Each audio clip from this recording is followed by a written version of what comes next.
नमस्ते दोस्तों, आज की इस कहानी में आपका स्वागत है। मैंने कभी सोचा भी नहीं था कि स्कूल से घर लौटने पर मुझे ऐसा नजारा देखने को मिलेगा। मुझे लगा था कि घर पर सिर्फ मैं अकेला ही रहूंगा, लेकिन जो मैंने अपनी सौतेली माँ के कमरे के थोड़े खुले दरवाजे के पीछे जो देखा, उसने मुझे हैरान कर दिया।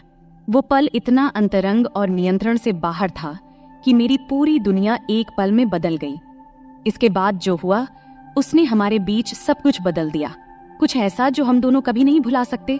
तो दोस्तों, साथ बने रहिएगा, क्योंकि मैं आपको बताऊंगा कि यह सब कैसे एक ऐसी रात में तब्दील हो गया जिसे मैं कभी नहीं भूलूंगा। मैं अभी अभी स्कूल से घर आया था। दिन भर की थकान मुझे ऐसे महसूस हो रही थी जैसे मेरा भारी बैग मेरे कंधों पर लदा हो। घर में अजीब सी खामोशी थी, बस फ्रिज की हल्की सी आवाज गूंज रही थी। देर दोपहर की सुनहरी धूप फर्श पर लंबी किरणें बिखेर रही थी और सब कुछ शांत सुकून भरा लग रहा था। ऐसा लग रहा था कि जैसे मैं बिल्कुल अकेला हूं। फिर मैंने अपना बैग सोफे पर फेंक दिया, ये सोचते हुए कि पहले कुछ खाऊंगा और फिर थोड़ी देर आराम करूंगा, इससे पहले कि कोई और घर आता। जैसे ही मैं रसोई की ओर बढ़ा, एक आवाज ने मेरा ध्यान खींच लिया। एक धीमी आवाज, लेकिन साफ सुनाई दे रही थी। फिर मैं एक पल के लिए रुक गया, समझ नहीं पा रहा था कि मैं क्या सुन रहा हूं। वो आवाज धीमी थी, जैसे कोई हल्की सी गुनगुनाहट या फुसफुसाहट, लेकिन उसमें कुछ अलग था, कुछ अंतरंग, प्रभावित करने वाला। फिर मैंने और ध्यान से सुना, यह जानने की कोशिश करते हुए कि यह आवाज कहां से आ रही थी। वो आवाज बहुत तेज नहीं थी, लेकिन उसमें कुछ ऐसा था जिसने मुझे बेचैन कर दिया। धीरे धीरे संभलते हुए मैंने हॉल में कदम रखा। मेरे पैर फर्श पर कोई आवाज नहीं कर रहे थे। जैसे मैं आवाज की दिशा के पास पहुंचा, तब मेरी सौतेली माँ के कमरे का दरवाजा थोड़ा खुला हुआ था। बस इतना खुला था कि मुझे बिस्तर का किनारा और उससे आगे का एक हिस्सा दिखाई दे रहा था।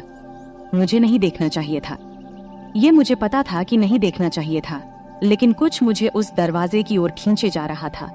मेरी जानने की इच्छा मुझे मजबूर कर रही थी। फिर मैं थोड़ा और झुककर दरवाजे के उस छोटे से दरार से झांका।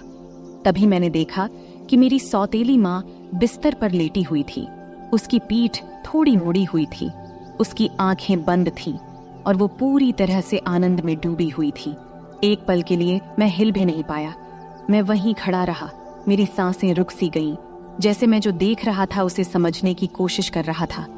वो खुद को छू रही थी, उसकी उंगलियां धीरे धीरे और बिना रुके एक लय से हिल रही थी और उसकी धीमी धीमी कराहें उसके होंठों से निकल रही थीं।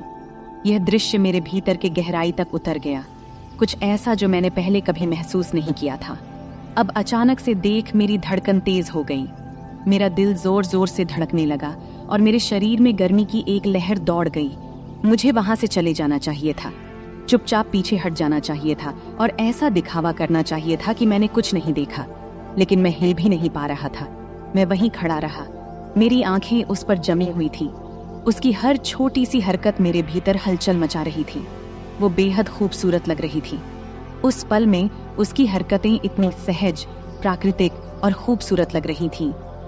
थोड़ी देर बाद मैंने सोचा, अब मुझे हट जाना चाहिए। तब जैसे ही मैं पीछे हटने वाला था, उसने अपनी आंखें खोल दी। एक पल के लिए मुझे लगा कि मैं पकड़ा गया हूं, लेकिन उसने कोई प्रतिक्रिया नहीं दी। उसने बस मुझे देखा। उसकी नजरें नरम थीं, जैसे बुलावा दे रही हूं।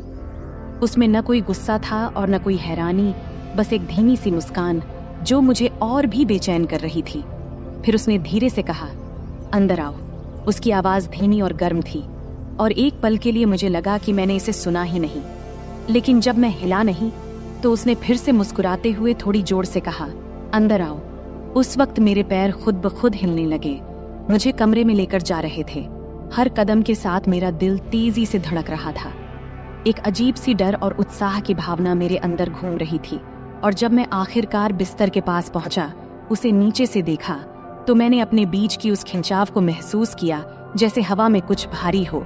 तब भी वो कुछ नहीं बोली, बस अपनी गहरी तीखी नजरों से मुझे देखती रही, जैसे मुझे पूरी तरह से पढ़ रही हो। तभी मैंने कुछ बोलने की कोशिश की, लेकिन कुछ बोल नहीं पाया। अपने आवाज को तब मैं निगल सा गया। मेरा मुंह सूख रहा था और मेरे विचार बेकाबू होने लगे थे, लेकिन उसे कोई फर्क नहीं पड़ा। उसने बस धीरे से मेरा हाथ पकड़ा। उसकी छुअन एकदम नरम और कोमल थी, पर उसमें एक दृढ़ता थी। फिर जैसे ही उसने मुझे और करीब खींचा, अब मेरा दिल तेजी से धड़कने लगा था और मेरे पेट में एक अजीब सा तनाव महसूस हो रहा था, जैसे कोई गांठ बंध रही हो। लेकिन इसके साथ ही कुछ और भी था, कुछ ऐसा जो उत्तेजना जैसा लग रहा था, उम्मीद भरा। जब मैं उसके बिस्तर के किनारे बैठा तो उसने मेरा हाथ नहीं छोड़ा, बल्कि उसने धीरे धीरे उसे अपने शरीर पर नीचे की ओर खींचा, अपने नाजुक कूल्हे के घुमाव पर। तब उसकी त्वचा की गर्मी मेरी उंगलियों के जरिए महसूस हो रही थी। जैसे ही मैंने उसके हाथ को अपने हाथ पर महसूस किया, जो मुझे धीरे धीरे और जानबूझकर निर्देशित लग रहा था, उस वक्त मेरी सांसें थम गई थीं। उसकी त्वचा के नीचे उसकी धड़कन, उसकी संतरे का धीरे धीरे उठना और गिरना, सब मैं महसूस कर रहा था।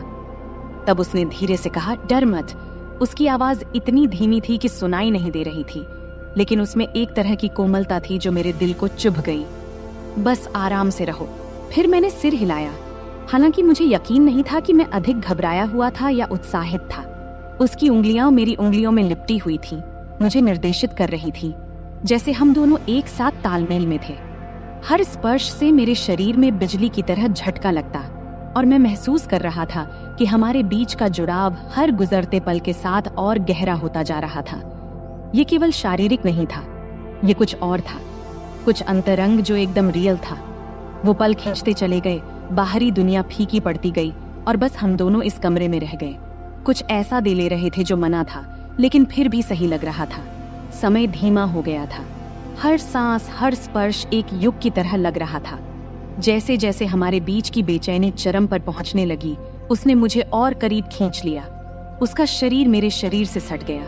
तब मैं उसकी त्वचा की गर्मी, उसकी सांसों की गर्मी अपने गले पर महसूस कर रहा था। उसके होंठ हल्के से मेरे कान के पास से गुजरे और उसने फिर से धीरे से फुसफुसाया। उसकी आवाज नरम और हल्की थी।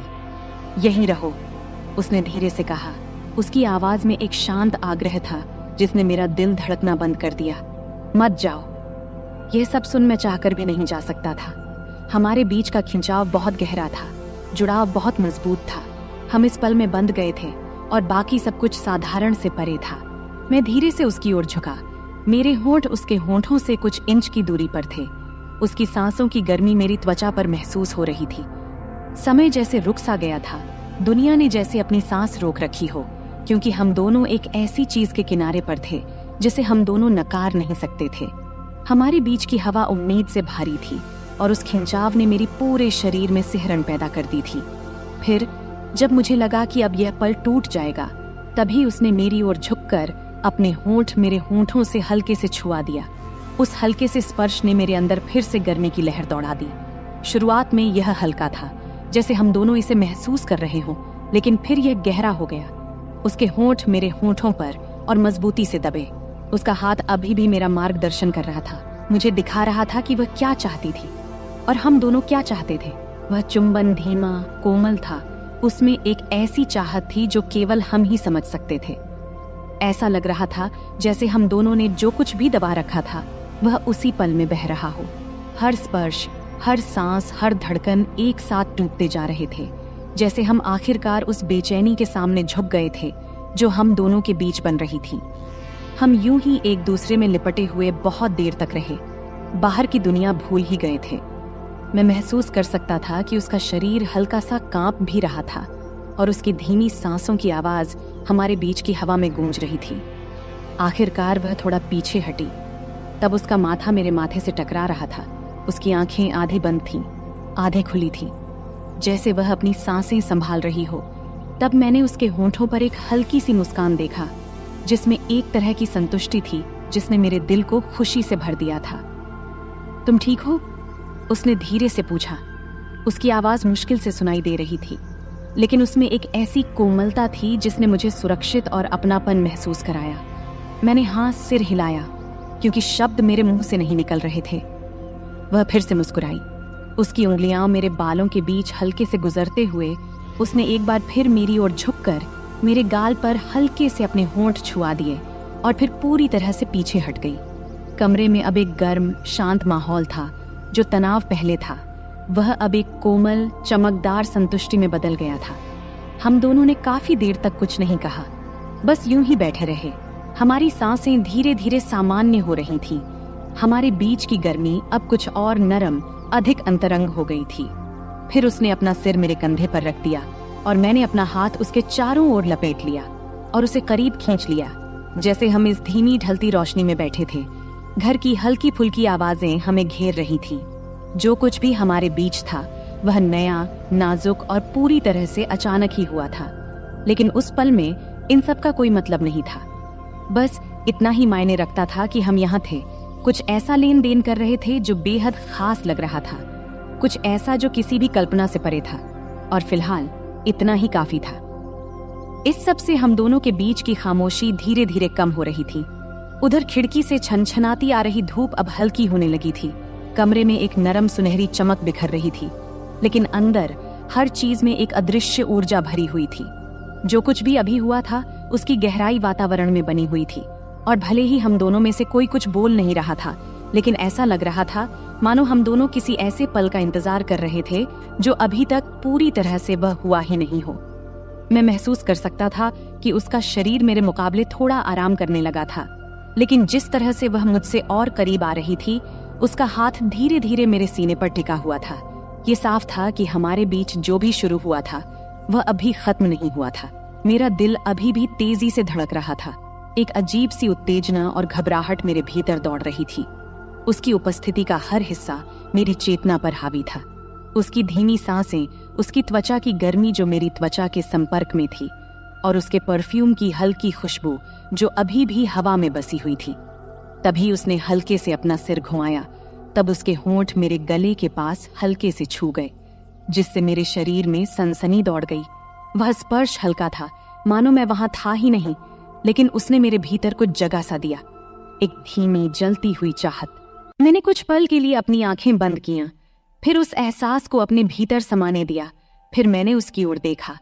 तब उसकी आंखें मेरी आंखों से मिलीं, और इस बार उसकी निगाह में कुछ अलग था, कुछ गहरा, अधिक तीव्र। पहले की नरमी अभी भी वहां थी, लेकिन उसके नीचे एक भूख छिपी हुई थी जो मेरी ही तरह महसूस हो रही थी। उसने एक शब्द भी नहीं कहा, लेकिन जिस तरह से उसकी उंगलियां मेरी शरीर पर हल्के हल्के घेरे बना रही थीं, उसने मुझे सब कुछ बता दिया। फिर मैंने आगे बढ़कर उसके होंठों को फिर से छुआ, लेकिन इस बार कोई हिचकिचाहट नहीं थी, कोई सीमाओं को परखने की कोशिश नहीं थी। यह चुंबन गहरा था, अधिक तीव्र, मानो वह चाहत जो हम दोनों ने अब तक रोकी हुई थी आखिरकार बाहर निकल आई थी। उसकी उंगलियां भी मेरे सीने पर सरकने लगीं। फिर उसकी उंगलियां मेरी शर्ट के कपड़े में कस गईं, जैसे वह मुझे और करीब खींच रही हो, और मैं महसूस कर सकता था कि उसका शरीर मेरे खिलाफ प्रतिक्रिया दे रहा था। उसकी हल्की सी मोहकता मेरे होश उड़ा रही थी। ये पल जितना रोक रहा था, उतना ही अधिक नशा भी चढ़ा रहा था। यह बात अलग थी कि वह मेरी सौतेली माँ थी, लेकिन जो हमेशा मेरी पहुंच से बाहर थी, अब वही हमारे बीच के संबंध को और भी खतरनाक बना रही थी, और मैं भी खुद को उसको चाहने से रोक नहीं पा रहा था। जब उसके हाथ मेरे गले के पीछे सरक गए, तब वह मुझे और नीचे खींचते हुए, जब वह बिस्तर पर अपनी स्थिति बदल रही थी, तब उसका शरीर तकियों पर आराम से लेट गया और वह मुझे अपनी ओर खींच रही थी। मैं उस खिंचाव का पीछा करता रहा जो अब बहुत मजबूत हो चुका था, और जल्द ही मैं उसके ऊपर खुद को झुका हुआ पाया। अपने हाथों से खुद को संभालते हुए उसे देखता रहा। मेरी सांसें हल्की और तेज हो रही थीं। उसकी ऑरेंज भी तेजी से ऊपर नीचे हो रही थीं, लेकिन उसकी आंखें मेरी आंखों में ही टिकी हुई थीं, और उस पल में हमारे बीच की गर्माहट को महसूस किया जा सकता था। फिर उसने अपना हाथ ऊपर उठाया, हल्के से मेरे बॉडी की रेखा को छुआ, फिर उसने मुझे नीचे खींचा। तब हमारे होंठ एक और गर्मजोशी भरे चुंबन से मिल गए। इस बार उसके हाथ आजाद घूम रहे थे, मेरी पीठ, मेरे कंधे, हर जगह का पता लगाते हुए मुझे और करीब खींच रहे थे, जब तक कि हमारे बीच अब कोई दूरी नहीं बची थी। उसके शरीर की गर्मी मुझे जला रही थी, और मैं उसके दिल की धड़कन महसूस कर सकता था जो मेरी ही तरह तेजी से धड़क रही थी, जो मेरे लिए धड़क रही थी। तब मैंने अपना हाथ उसकी कमर पर नीचे की ओर सरकाया, उसकी त्वचा की नरमाहट को अपनी उंगलियों के नीचे महसूस किया, और जब मैंने उसकी शर्ट के किनारे पर पहुंचकर थोड़ी देर के लिए रुका, यह सोचकर कि कहीं मैं कोई सीमा पार तो नहीं कर रहा हूं, लेकिन उसने खुद को तब भी नहीं रोका, बल्कि उसने हल्का सा अपनी पीठ को मोड़ा, स्पर्श को और उत्साहित करते हुए। उसका शरीर मेरे शरीर की ओर प्रतिक्रिया दे रहा था, जिससे उसका कोई संदेह नहीं रहा था कि वह क्या चाहती थी। जब मेरी उंगलियां कपड़े के नीचे सरक गईं और जब मैंने उसकी त्वचा की गर्माहट पर हाथ रखा, तो मैंने उसकी हल्की सी आहट सुनी, एक आवाज जिसने मेरे भीतर एक नई गर्माहट भर दी। तब उसके हाथ मेरे बालों में उलझ गए। मुझे और करीब खींचते हुए उसने चुंबन को और गहरा किया। उसके होंठ थोड़े खुले थे मुझे अंदर बुलाने के लिए। उसकी स्वाद मादक थी और मैं उसके शरीर में बसी हुई तानव को देख सकता था। जिस तरह से वह मेरे नीचे हिल रही थी, उसके हर स्पर्श में एक ऐसी तीव्रता थी कि अब और कुछ सोचना असंभव हो गया था। हम अब एक दूसरे में पूरी तरह खो चुके थे। हमारे बीच की हर दीवार गिर रही थी, जैसे हम उस चाहत को पूरा कर रहे थे जो आग इतने समय से सतह के नीचे सुलग रही थी। अब वापसी का कोई रास्ता नहीं था। इस एहसास का भार वातावरण में था, लेकिन हम में से किसी ने इसकी परवाह नहीं किया। केवल यह पल, यह जुड़ाव और ये अटूट खिंचाव जो हमें एक दूसरे की ओर खींच रहा था, यही अब मायने रखता था। उसके हाथ हर जगह थे, मेरे कंधों, बाजुओं और सीने की रेखाओं को महसूस कर रहे थे, मानो वह मुझसे भर नहीं पा रही थी। और मैं भी वैसा ही महसूस कर रहा था। जितना मैं उसे छूता उतना ही मैं उसे और चाहता, और इस सब की तीव्रता लगभग असहनीय हो रही थी। ऐसा लग रहा था जैसे हम बहुत समय से खुद को रोक रहे थे, और अब जब दरवाजे खुल गए थे तो हमें बहा ले जाने वाली इस बाढ़ को रोकने का कोई तरीका नहीं था। उसने मेरे होंठों पर हल्की सी आह भरी, उसकी उंगलियां मेरे बालों में कस गईं और उसने अपना शरीर मेरे खिलाफ दबाया। और फिर उसकी उस आहट से मेरे भीतर एक नई चाहत की लहर दौड़ गई। मैं भी उससे भर नहीं पा रहा था। उसकी महक, उसका स्वाद और उसके शरीर का एहसास मेरे नीचे था। मेरे शरीर का हर हिस्सा जल रहा था और मैं जानता था कि अब कोई वापसी नहीं थी। अब इस पल के बाद तो बिल्कुल नहीं। फिर मैंने पल भर के लिए खुद को पीछे खींचा, उसकी आंखों में देखा, जैसे मुझे यह सुनिश्चित करना था कि वह अभी भी मेरे साथ है या नहीं। तब मैंने उसकी आंखों में देखा, वह मुझे उतना ही चाहती है जितना कि मैं चाहता था। लेकिन उसकी आंखों में जो दिखा, उसने मुझे सब कुछ बता दिया। वहां कोई झिझक नहीं थी, कोई दूसरा विचार नहीं था। बस वही जलती हुई भूख जो शुरुआत से ही थी, मुझे आगे बढ़ने के लिए प्रेरित कर रही थी। बिना कुछ कहे उसने फिर से मेरा हाथ थामा। उसकी उंगलियां मेरी शर्ट के सामने कस गईं। फिर मुझे अपने पास खींच लिया। उसकी हल्की सी जल्दबाजी, और जब हमारे होंठ फिर से मिले तो मैंने खुद को पूरी तरह से इस पल में खो दिया। हर संदेह, हर डर को छोड़ते हुए और उस चाहत को पूरा करते हुए जो हमारे बीच तब से बन रही थी जब से मैं उस कमरे में आया था। हमारे बीच की तनातनी बिजली की तरह थी। हर स्पर्श, हर चुंबन हमें उस सीमा के और करीब धकेल रहे थे। उसका शरीर मेरे नीचे हिल रहा था। उसके हाथ मेरी त्वचा पर घूम रहे थे, जैसे वह मुझसे भर नहीं पा रही थी, और उसकी सांसों की आवाज कमरे में गूंज रही थी, मुझे और भी ज्यादा पागल कर रही थी। अब हम पूरी तरह से एक दूसरे में खो गए थे, उस जुनून में उलझे हुए थे जिसने हमें पूरी तरह से अपने कब्जे में ले लिया था, और अब कोई वापसी नहीं थी। तब मैंने उसकी उंगलियों को अपने सीने पर महसूस किया। उसका स्पर्श मेरे शरीर में सनसनी पैदा कर रहा था, जैसे वह मुझे और करीब खींच रही हो।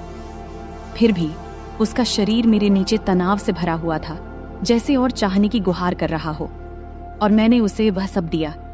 हर स्पर्श, हर चुंबन, हर फुसफुसाए हुए शब्द ने हमें इस पल में और गहरा उतारा। यह पल लगभग असहनीय था।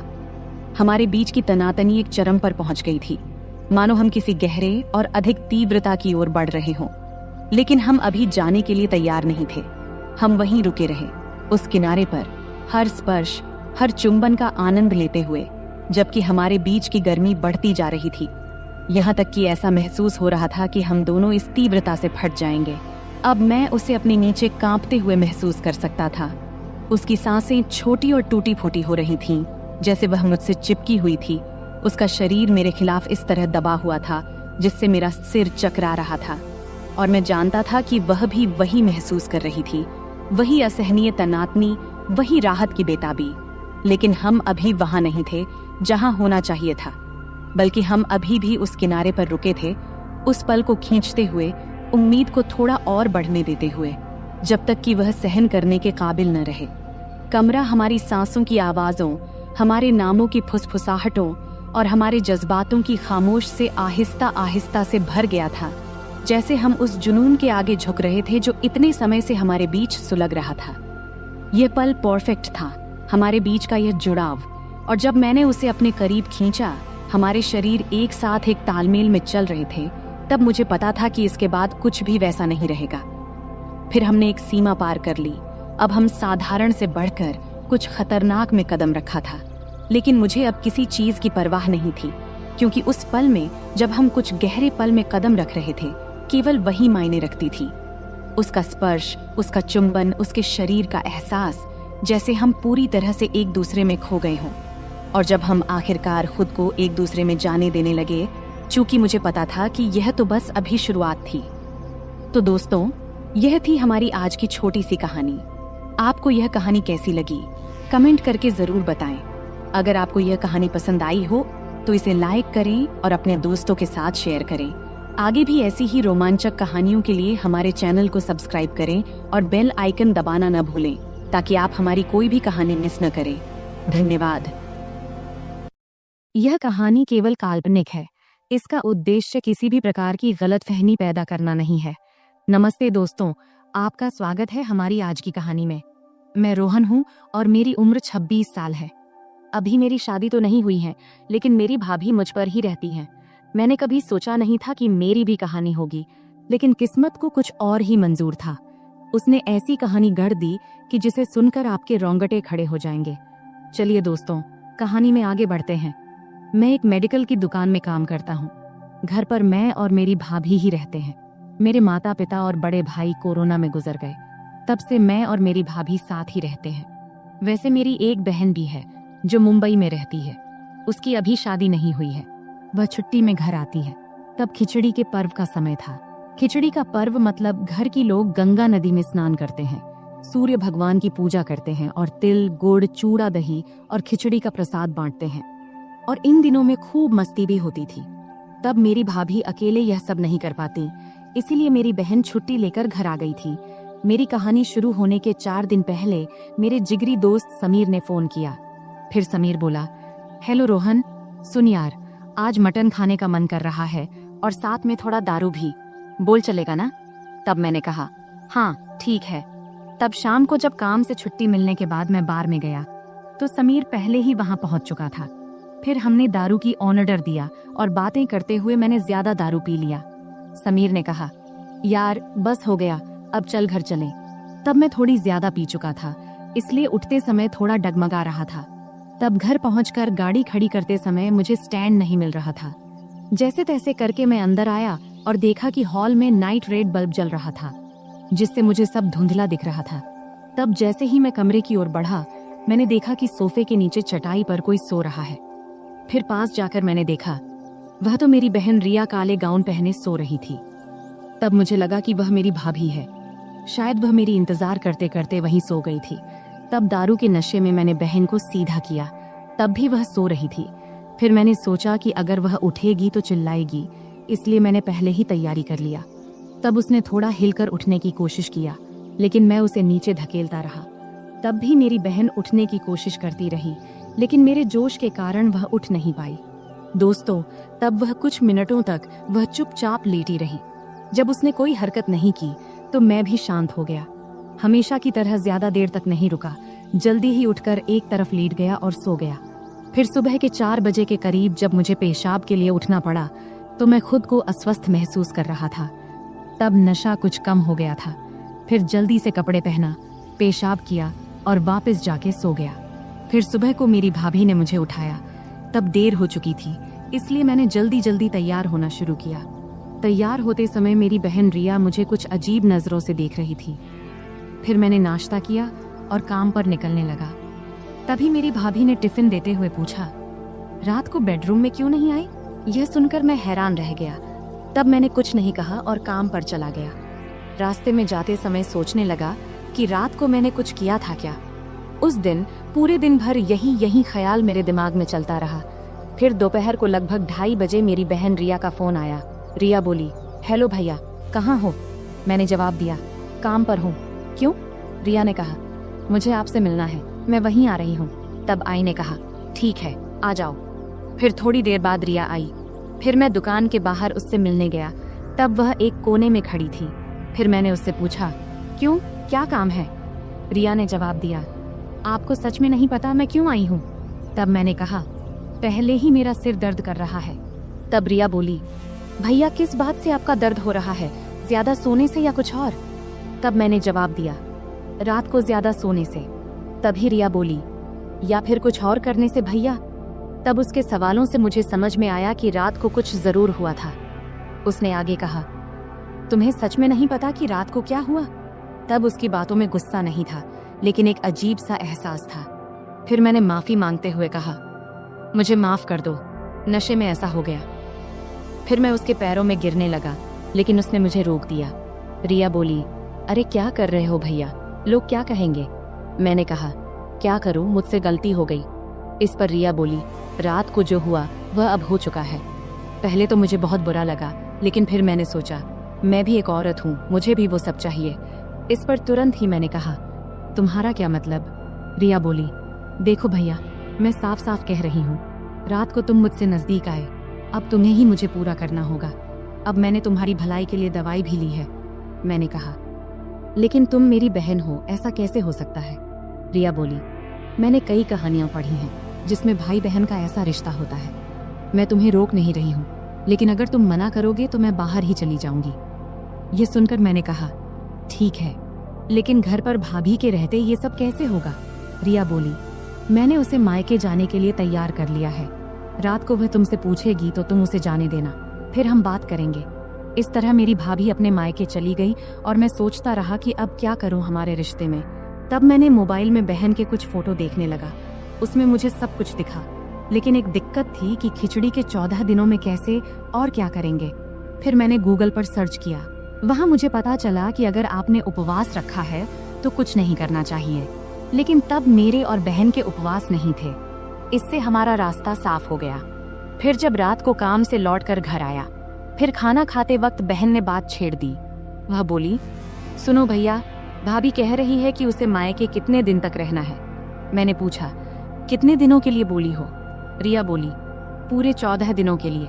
इस पर मैंने कहा, ठीक है, भाभी का थोड़ा आराम भी हो जाएगा, इससे भाभी भी खुश हो जाएगी और तुम भी। फिर खाना खत्म होने के बाद बहन ने बर्तन साफ किया और बाकी काम निपटाने लगी। वैसे यह सब काम मेरी भाभी का होता था, लेकिन अब उसके गैर मौजूदगी में यह सारा बहन को करना पड़ रहा था। अब बर्तन धोने के बाद रिया मेरे पास आकर बैठ गई। फिर रिया बोली, नाराज तो नहीं हो ना भैया तुम? मैंने कहा, नहीं नहीं, पहले मुझे गलत लगा, लेकिन बाद में सोचा कि अगर तुम तैयार हो तो मुझे क्या दिक्कत होगी। रिया बोली, तो आज रात? मैंने कहा, ठीक है, आज रात ही बात कर लेता हूँ ताकि तुम भी आराम से रहो और मैं भी। तब हम दोनों ने सारे काम निपटाकर टीवी देखने बैठ गए। तभी रिया ने मुझे एक प्यारी सी मुस्कान दी और अंदर चली गई। तब मैंने अपने मन में कहा, अब रिया नहीं मानेगी, आज की रात बच्चे की जान लेके ही मानेगी। तब कुछ देर तक तो मैं वही बैठा रहा और रिया के बारे में सोचता रहा। फिर उठा और कमरे में चला गया। कमरे में घुसते ही एक सुखद गुलाबों जैसी खुशबू आई। तब माहौल बहुत अच्छा बना हुआ था। मैं बेडरूम में गया तो देखा कि बहन लाल रंग की साड़ी पहने हुई थी। तब वह बहुत सुंदर लग रही थी। तब मैं उसके पास गया, फिर हमारी आंखें मिलीं और हम दोनों थोड़े परेशान हो गए। तभी रिया बोली, अरे धीरे। मैंने कहा, इतनी मेहनत तो भाभी ने भी नहीं की थी जितनी तुम मर रही हो। फिर हम लगभग 15 मिनट तक इसी तरह बातें करते रहे। फिर मैंने उसे लिटा दिया। तभी रिया ने कहा, क्या यह सब ठीक तो रहेगा ना? इस पर मैंने कहा, रिया, यह सब पहले सोचना चाहिए था ना। खैर, अब तुम जैसा चाहो। फिर वह मेरे पास आकर लेट गई। तब उसने तेल की एक बोतल पास रखी थी। फिर मैंने उसे थाम लिया। रिया बोली, अब क्या? मैंने कहा, कुछ नहीं, चलो शुरू करते हैं। तब रिया ने मुझसे कहा कि उसका सपना था कि वह अपने पति या किसी दोस्त के साथ ऐसा करे, लेकिन उसका नसीब अच्छा था कि उसका सपना मेरे साथ पूरा हुआ।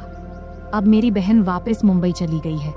अब जब भी पर्व त्योहार आता है तो पर्व के बहाने से वह मेरे पास आ जाती है। अब तो मेरी भाभी भी गर्भवती हो गई है और रिया ने इस समय उनकी बहुत मदद की है।